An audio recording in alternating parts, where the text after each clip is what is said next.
Hey guys, this is P.M.R.Bonez88.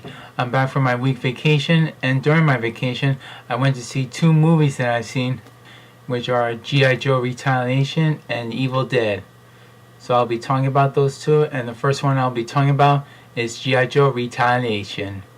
So this second G.I. Joe movie was non-stop, jam, action-packed movie ever.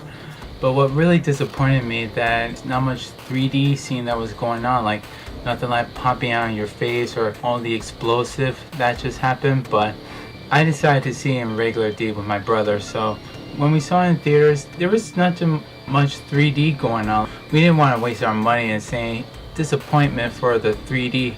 I recommend you guys to go see it in regular D. But the movie itself was much more jam-packed, and it was actually way better than the first one. One of my best scenes ever was between Snake Eyes and Shadowstorm. Their fights was like fantastic. It was phenomenal. I was getting into the action, especially when seeing Ray Park playing as Snake Eyes.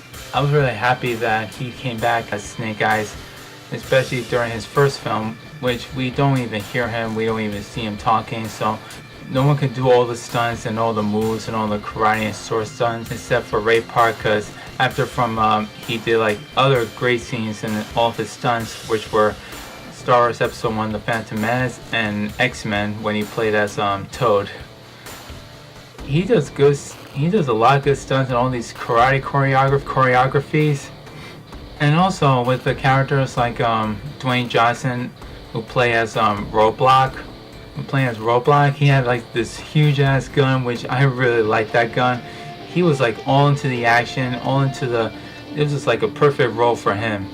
And also with Bruce Willis playing as Joe, the one that created the whole G.I. Joe thing going on. Seeing Bruce Willis in action, he does a little action, just not too much like he does throughout his whole other films, but he did play a good role.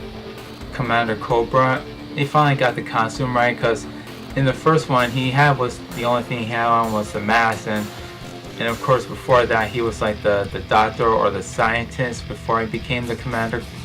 I was really surprised that they finally got the helmet right, and seeing his his whole mask is all covered up. That was like one of my favorites, and Commander Cobra is now starting to become one of my favorite villains, better than but of course also with Storm Shadow, which they finally brought the original cast from the first one, so that was cool. This was like really jam-packed movie ever, and you should go see it, but see it in 2D, not 3D. So just to rate this film, I must say I have to give it a 90 out of 100 with all these action stunts and fighting moves and explosive and power G.I. Joe action. And for my second movie that I saw in theaters, which was the remake Evil Dead, I must say that this remake it's not really scary. It's much more gorier, and it's like a sick, gory movie. And it doesn't really beat the original. It's not better than the original, but they use like some different like 80s props. Like they use all the different props. No CGI, no showing what the demon really looks like. But the story itself, it was like a little similar. It was a similar from the original and the second Evil Dead movie, which Evil Dead 2 Dead by Dawn was one of my favorites, of course, and also with Army of Darkness and the first Evil Dead.